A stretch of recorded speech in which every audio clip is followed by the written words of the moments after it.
प्रिया ढोले है और मैं भारतीय जनता पार्टी महाराष्ट्र प्रदेश कार्यकारिणी की सदस्य हूँ।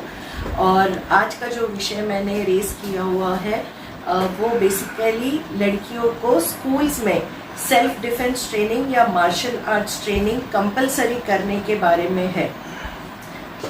इसको विस्तार के रूप में मैं आपके सामने रखना चाहती हूँ कि हाल ही में मैंने एक इकोनॉमिक टाइम्स का आर्टिकल ऑनलाइन पढ़ा जो 15 मार्च 2025 का आर्टिकल है और इसमें एक शॉकिंग न्यूज़ जो मुझे दिखी है उसमें ऐसा लिखा हुआ है कि महाराष्ट्र में 42,000 पॉक्सको की केसेस पेंडिंग है और हमारे महाराष्ट्र में ऑलमोस्ट 30 स्पेशल कोर्ट्स इसके लिए ऑपरेशनल करने के लिए कहा गया था, लेकिन इन 30 स्पेसिफिक कोर्ट्स में से सिर्फ एक कोर्ट ऑपरेशनल है।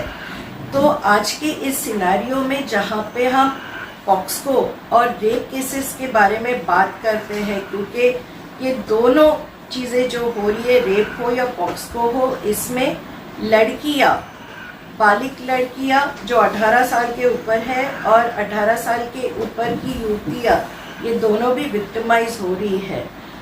सरकार के बारे में मैं ऐसा कहूँगी कि सरकार अपना काम डेफिनेटली कर रही है, क्योंकि जब कोई इंसिडेंट हो जाता है, पॉक्सको हो या रेप हो, तो उसके बाद हमारी जुडिशरी इकोसिस्टम पूरे जोरों शोरों से विक्टिम को हेल्प करने के लिए सामने आ जाती है, पूरी यंत्रणा आ जाती है। लेकिन मैं आपको ये बताना चाहती हूँ कि हम जुडिशरी इकोसिस्टम को जब यूज़ करने जाते हैं तो हम एक करेक्टिव मेजर को एग्जीक्यूट करने जाते हैं। मेरी ये सरकार से दरखास्त है कि हम अभी प्रिवेंटिव मेजर्स पे भी थोड़ा काम करना चालू करना चाहिए। और इन प्रिवेंटिव मेजर्स में मेरा सुझाव सरकार को ये है कि हमारे जो गवर्नमेंट स्कूल्स है, जो प्राइवेट स्कूल्स है महाराष्ट्र में, उनमें हज़ारों की संख्या में लड़कियां पढ़ाई करने जाती है। और जैसे कि स्कूल में हमने देखा है कि आप और हम भी जब हम स्कूल में जाते थे तो हमारे लिए वीक में 2 या 3 बार फिजिकल ट्रेनिंग के क्लासेस हुआ करते थे ताकि हम फिजिकली फिट रहे। तो मेरा ये सुझाव सरकार को है कि फिजिकल ट्रेनिंग के साथ भी खास लड़कियों के लिए जो क्लास 4th से हो या 3rd स्टैंडर्ड से, क्योंकि पॉक्सको के केसेस जो है वो 6 साल, 8 साल, 9 साल, 10 साल हम सुनते आ रहे हैं। तो जितनी यंग स्टेज में लड़कियों को हम टेक्निक्स देंगे, मार्शल आर्ट की टेक्निक्स अगर सिखाते हैं स्कूल लेवल से और वो 10वीं तक अगर वो प्रैक्टिस करती है, तो जब लड़की स्कूल से बाहर निकलती है, जो भी कोर्स करके वो बाहर निकलती है, तो उसमें एक सेल्फ कॉन्फिडेंस ज़्यादा होता है। हर एक लड़की को जब कोई वो सेल्फ डिफेंस की टेक्निक सीखती है या मार्शल आर्ट्स की टेक्निक सीखती है, तो पहला इम्पैक्ट होता है कि उसका सेल्फ कॉन्फिडेंस बढ़ता है कि मुझे कुछ तो सीखने के लिए मिला है।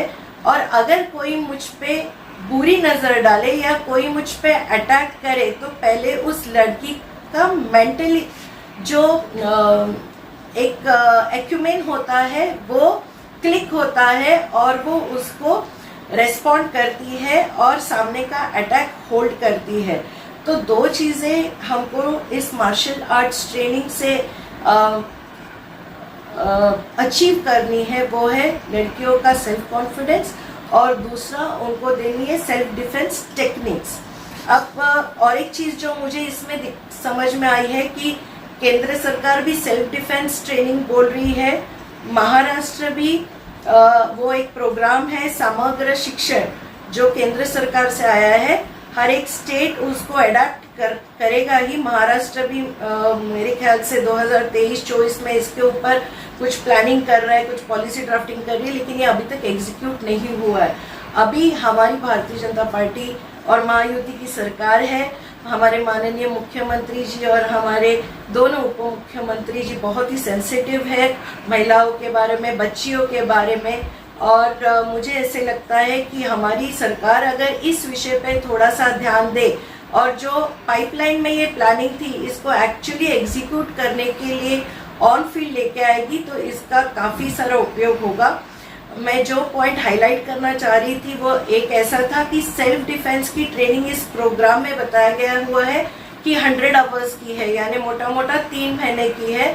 तो मेरा ये पर्सनल अनुभव है कि डिफेंस की टेक्निक, सेल्फ डिफेंस का जो भी क्रैश कोर्स 3 महीने में दिया जाएगा, वो कोई भी व्यक्ति हो, चाहे पुरुष हो या महिला हो या बच्ची हो, जो हम 3 महीने में सीखते हैं वो लाइफ लॉन्ग हमको नहीं टिकाया जा सकता है।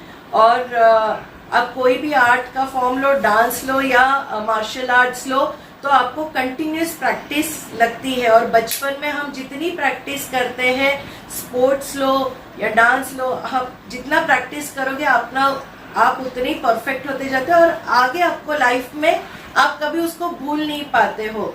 तो मेरा ये सरकार से कहना था, एक सुझाव था कि सेल्फ डिफेंस टेक्निक को आप मार्शल आर्ट्स के साथ कनेक्ट करें, क्योंकि मार्शल आर्ट्स कराटे होता है, जूडो होता है, टाइकांडो होता है। इसमें बच्चियों को 2 बेनिफिट है। एक तो वो पर्सनली भी बहुत कॉन्फिडेंट हो जाएगी, वो खुद का संरक्षण कर सकती है। तीसरा, मार्शल आर्ट्स का भी वेस्ट नहीं जाता है। कराटे, जूडो, टाइकांडो ये ओलंपिक गेम्स में भी इंक्लूडेड है। तो हमारी लड़कियों को एक नया डायरेक्शन मिलेगा, एक ऑप्शन भी मिलेगा, आगे चल के वो उसे एक करियर की तौर पे भी देख सकती है। और मुझे बहुत स्ट्रांगली लगता है कि आए दिन जब हम न्यूज़ में देखते रहते हैं तो हमारे मन में भी बहुत सारे प्रश्न आते हैं कि हम इंसिडेंट होने के बाद क्यों आवाज़ उठाते हैं। हमको पहले ही कुछ एक ऐसा स्टेप उठाना चाहिए, इसमें तेजी आनी चाहिए। इसलिए हमने अभी ये सरकार को भी आज मैंने एक ट्वीट किया हुआ था। देखिए, हम सरकार को हर चीज़ के लिए ब्लेम नहीं कर सकते। अगर कोई डेटा मेरे सामने आया हुआ है और वो डेटा मैं अगर सरकार को बताती हूँ कि इसके ऊपर आपको एक्शन लेना चाहिए, तो मेरे ख्याल से आज की जो हमारी महाआघाड़ी की सरकार है वो डेफिनेटली उसके ऊपर विचार विमर्श करेगी। मेरा लेटर कल सीएमओ ऑफिस तक पहुंच जाएगा। आपको लगता है कि बाकी राज्यों में डबल इंजन की सरकार है, हमारे यहाँ पे 4 इंजन की सरकार है, आपकी जो जायज़ मांग है 4 गुना रफ्तार से काम होगा, ऐसा विश्वास है आपको? देखिए, होना चाहिए, ब्लेम नहीं कर रहे। बच्चियों की सुरक्षा का मामला है, आंकड़े बड़े डराने वाले हैं। आपको लगता है कि उतनी तेज़ी से काम होना चाहिए जितना तेज़ी से बाकी राज्यों में होता है? डबल इंजन की सरकार जैसा काम करती है, हमारी तो 4 इंजन की सरकार है। तो विश्वास तो कर सकते हैं हम लोग कि विश्वास है, इसीलिए तो लोगों ने जिताया हुआ है ना। काम हो रहा है, काम होगा, ये विश्वास से ही हम भी आगे आके हमारी सरकार को बोल रहे हैं। और अभी मुझे तो ऐसे, देखिए, मैं प्रैक्टिकल बोलती हूँ, ये इसमें कोई राजनीति खेलने की कोई बात नहीं है। ये बच्चियों के, हमारे बच्चियां हैं, उनका भविष्य हमारे हाथों में है, उनको सुरक्षा देना हमारे हाथों में है और उनको गाइडलाइंस देना भी हमारा काम है। कोई एक चीज़ कोई जानबूझ के इग्नोर नहीं करता है। अभी सरकार में भी बहुत से काम चल रहे हैं, अगर मेरे नज़र में कुछ आया है और मैं उनको ध्यान में लाके दूं, तो अगर ध्यान में लाके देंगे तो ज़रूर मुख्यमंत्री जी और पूरी टीम उस पर काम करेगी। अब हमारी यंत्रणा बहुत बड़ी है और इसके ऊपर ऑलरेडी 23 और 24 में काम हुआ है। ये मेरे ख्याल से अभी अगर मैं उनके नोटिस में ये ला रही हूँ तो 2025 चल रहा है, तो इस पे कुछ ना कुछ अमल करेंगे ही। तो सरकार ने 90 दिन के लिए ट्रेनिंग घोषित किया है, लेकिन आपकी मांग है पहले से लेके एसीसी तक होनी चाहिए ट्रेनिंग, यही मांगे ना आपकी? हाँ, मैं प्रैक्टिकली बात कर रही हूँ। देखिए कि आप अगर 100 दिन का भी करते हो तो सेंट्रल गवर्नमेंट, जैसे मैंने बोला कि उन्होंने कुछ बेंचमार्क डाल के दिया रहेगा, कुछ गाइडलाइंस दिए रहेंगे, लेकिन हर एक स्टेट की परिस्थिति अलग अलग है ना, वेरी होती जाएगी। अपने यहाँ पे जो परिस्थिति है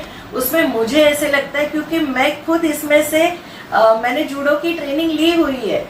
हाँ, तो मैं भी ग्रीन बेल्ट हूँ और हमको तो स्कूल में नहीं सिखाया, लेकिन हमारे पेरेंट्स ने हमको प्राइवेटली सिखाया। लेकिन आज के भी दिन में मुझे इतना तो कॉन्फिडेंस है कि मैं अगर अकेली ट्रैवल कर रही हूँ तो थोड़ा बहुत तो मैं खुद को डिफेंस कर सकती हूँ, जब तक पुलिस आ जाती है तब तक। लेकिन अगर कोई लड़की, जैसे स्लम्स की बच्ची है हमारी, उनको तो कोई भी एक्सपोजर ही नहीं होता है और स्कूल्स में भी ये बातचीत ज़्यादा नहीं होती सेल्फ डिफेंस की। बच्चे आते हैं, टीचर्स भी उनका काम करते हैं, मगर अपने स्कूल्स में स्पेसिफिकली मार्शल आर्ट्स के लिए या सेल्फ डिफेंस के लिए हफ्ते में दो दिन 1-1 घंटे का भी ट्रेनिंग दे, तो हर वीक में आपको प्रैक्टिस मिलेगी। ये ऐसा नहीं है कि मैं 3 महीने कुछ सिखा दूं और बाद में स्टॉप करूं। ये मेरी मांग है कि इसको कंटिन्यूशन में आप 10वीं तक रखिए, 10वीं तक रखिए, 12वीं तक रखिए, क्योंकि कोई कोई स्कूल्स में 12वीं तक रहता है।